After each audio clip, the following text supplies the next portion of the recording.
Tov. Today's daf yomi is Nazir daf mem aleph.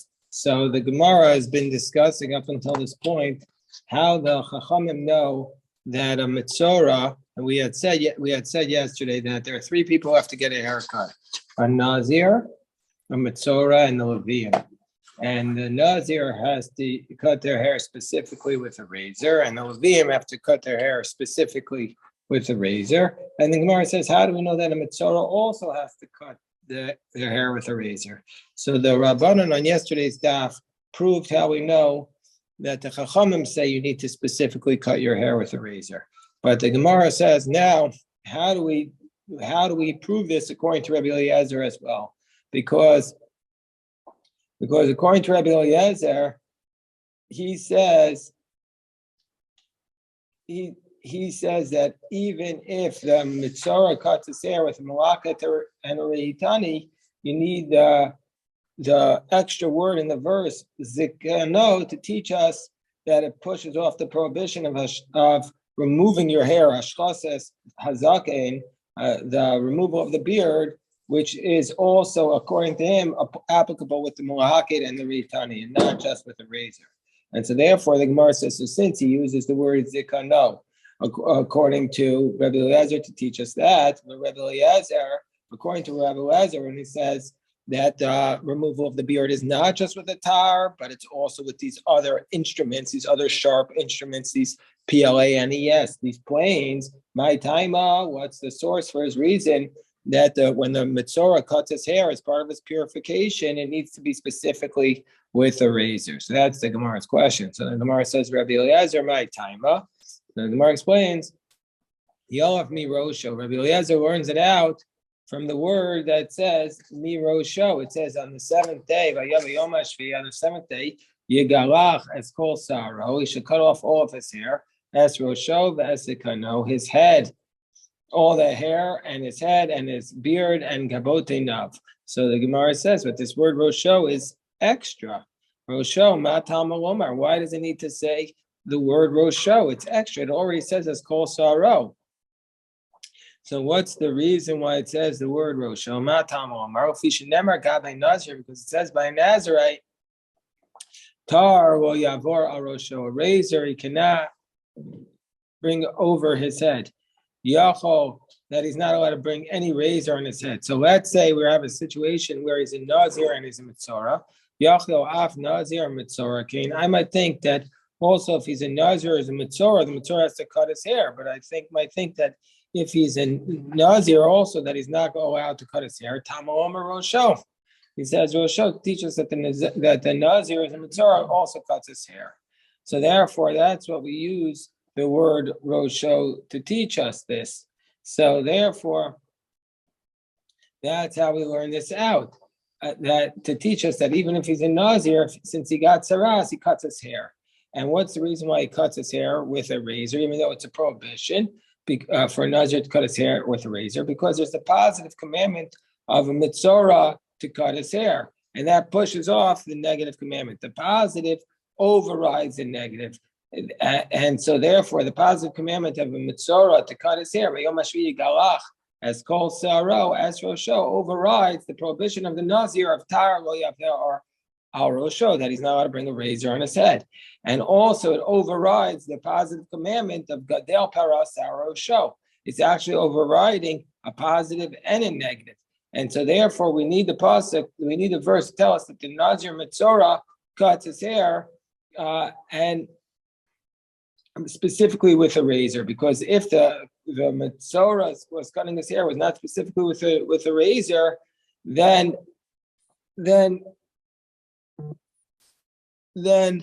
we wouldn't be able to say this, and we wouldn't need this extra verse, because the prohibition of a Nazir, according to Rabbi Eliezer, is only with a razor. Is only with a razor. That's what Rabbi Yonasan said earlier back on 39b. So the Gemara says, Mimai. So we were trying to say that Rabbi Eliezer learns this idea that, remember, we want to know what's the source for Rabbi Eliezer's idea that it needs to be specifically with a razor. And it's because we have this extra limud from the verse to teach us that the Nazir can do it with a razor, because otherwise we wouldn't need the extra limud. He could have done it without a razor, because if the prohibition is only with a razor. So the Gemara says, Mimai, maybe it's not teaching us that.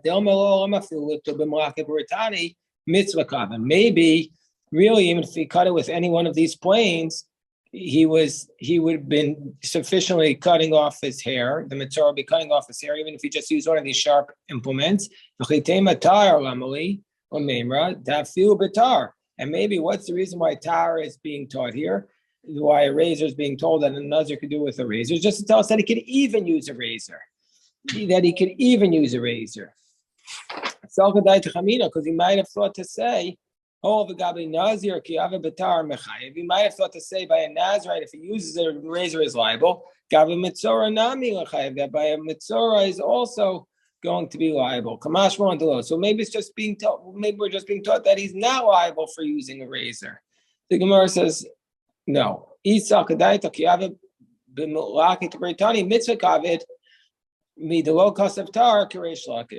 So, he says, if it would actually be sufficient to use it with a plane, then he wouldn't be able to use it with a razor at all. Because like Reish Lakish said on yesterday's daf, like we said yesterday with Reish Lakish, that Reish Lakish said the very, very important principle that anytime you have the ability to do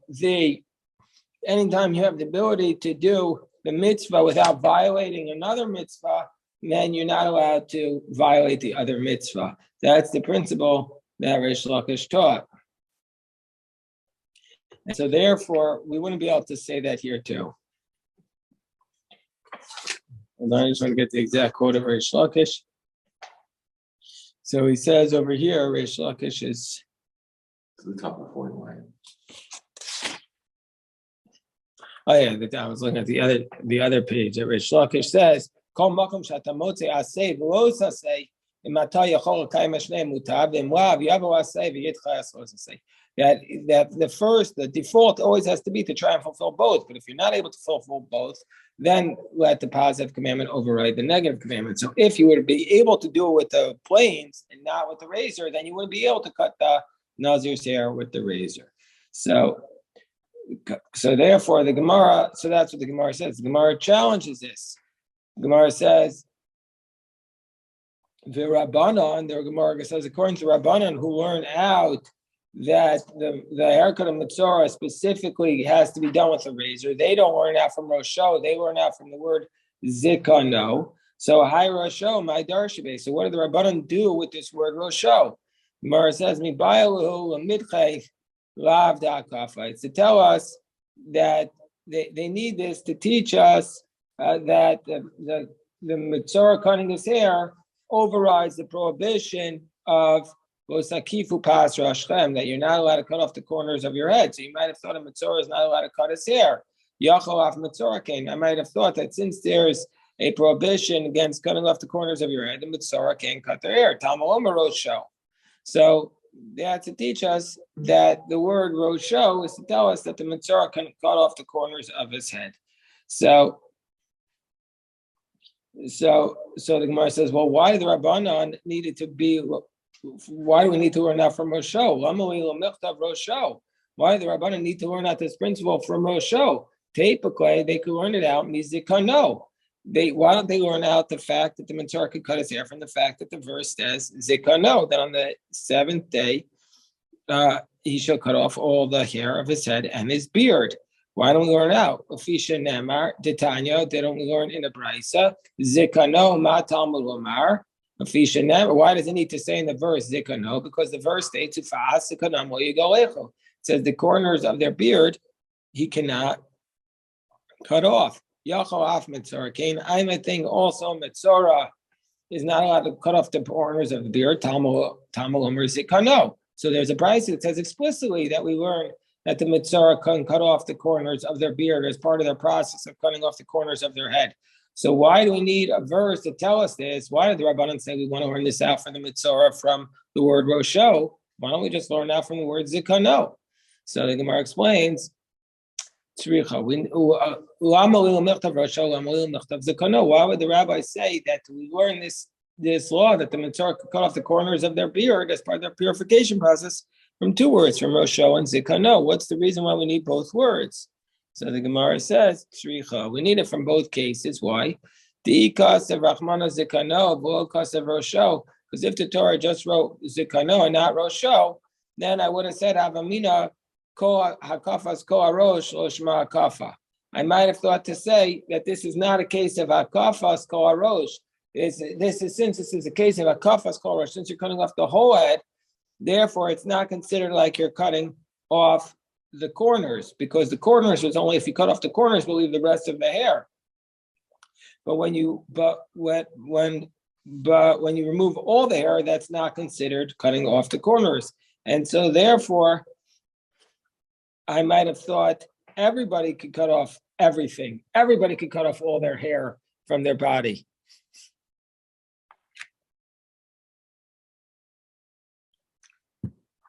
So the Gemara says, Lahachi Kasav Rachmana Rosho. So therefore, for this reason,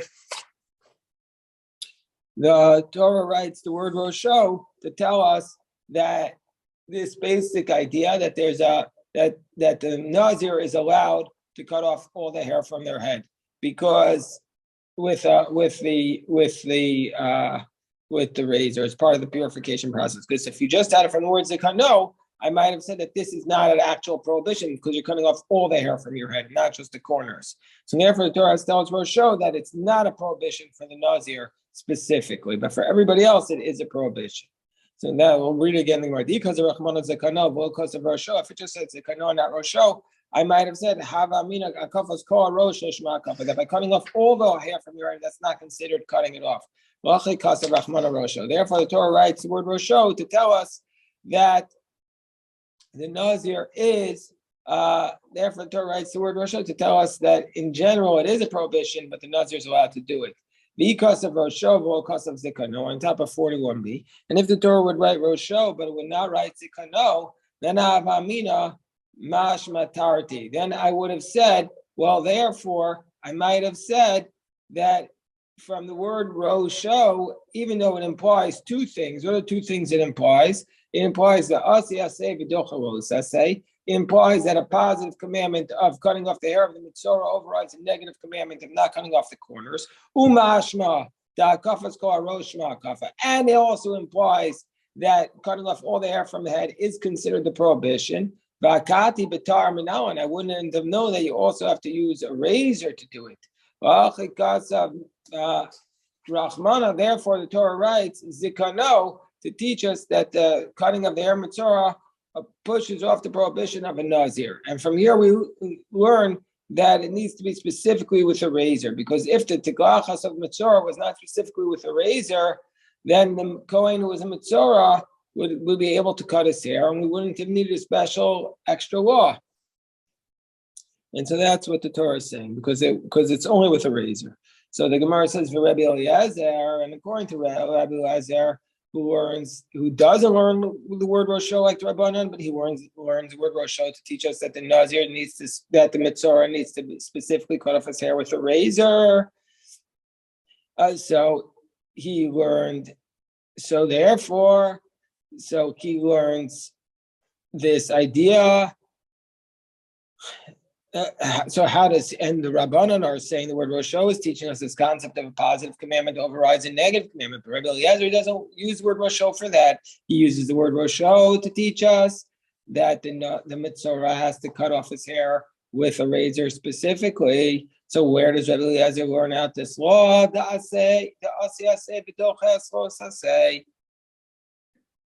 So where does he learn this law? That a positive commandment overrides a negative commandment.